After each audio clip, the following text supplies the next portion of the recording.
En Guadeloupe, les concessionnaires automobiles m'ont expliqué ne pas pouvoir proposer ces mensualités, cela pour 4 raisons. La première, le prix de vente des voitures neuves est supérieur de 10% par rapport à l'Hexagone. La deuxième, les taux d'intérêt proposés par les banques en Outre-mer sont plus élevés que dans l'Hexagone. La troisième, la valeur de rachat du véhicule à la fin du leasing est plus faible en Outre-mer du fait de la dégradation causée par le sel marin, les trous dans les routes et l'ensoleillement plus intense. Les véhicules électriques sont taxés par l'octroi de mer par les conseils régionaux en Outre-mer, sauf par le conseil régional de l'île de la Réunion, qui a fait le choix d'exonérer ces véhicules de cette taxe. C'est à saluer. Ainsi, Monsieur le ministre, que fait l'État ? Doit-on se satisfaire de cette situation qui assigne les automobilistes des Outre-mer sur le bas-côté de la mobilité bas carbone et à bas coût?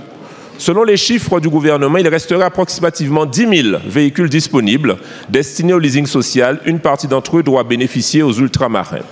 Pour permettre la mise en place, j'en appelle donc à un rehaussement d'un tiers de la prime C2E, certificat d'économie d'énergie, pour compenser les surcoûts que je viens d'énoncer.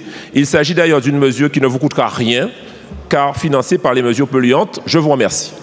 Merci beaucoup, monsieur le député. La parole est à monsieur Roland Lescure, ministre de l'économie et des finances.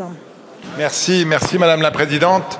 Mesdames, messieurs les députés, monsieur le député Olivier Serva, il est là. Merci pour votre question qui d'abord me permet de remettre en avant cette politique publique exceptionnelle qui avait été portée, je le rappelle, par le candidat Emmanuel Macron en 2022 et qui a 3 avantages énormes. D'abord, c'est une politique de pouvoir d'achat qui permet de donner accès à des ménages qui ne l'ont pas, à des véhicules électriques de qualité pour, vous l'avez dit, des prix modérés, entre 100 et 200 euros par mois selon le modèle. C'est une politique environnementale parce qu'elle permet de contribuer à l'électrification du parc automobile. Je rappelle qu'aujourd'hui, les véhicules électriques les plus vendus en France sont des véhicules français ou européens, et ça, c'est en partie grâce à cette stratégie. Et c'est une politique industrielle très forte, parce que derrière la stratégie de commercialisation des véhicules électriques à bas coût, il y a une stratégie industrielle de véhicules faits en France et faits en Europe qui est un succès.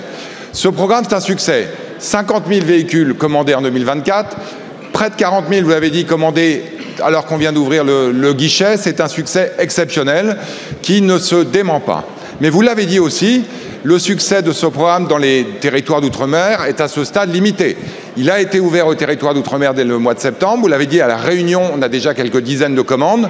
J'ai découvert, dans nos échanges récents, que la Guadeloupe, à ce stade, n'avait pas pu avoir accès à ce programme. On me dit que c'est la distance. Vous savez comme moi que La Réunion, c'est un peu plus loin que la Guadeloupe. Alors, vous me parlez de la mer et de l'eau salée. Je pense que l'eau est aussi salée à La Réunion, même si elle est peut-être un peu moins qu'en Guadeloupe. Et donc, je souhaite vraiment qu'on comprenne pourquoi ce qui ne bloque pas à La Réunion bloque en Guadeloupe.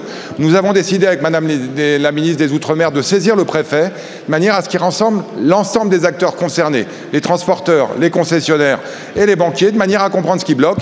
Et s'il faut débloquer, on débloquera. Merci, monsieur le député. Merci beaucoup, monsieur le ministre.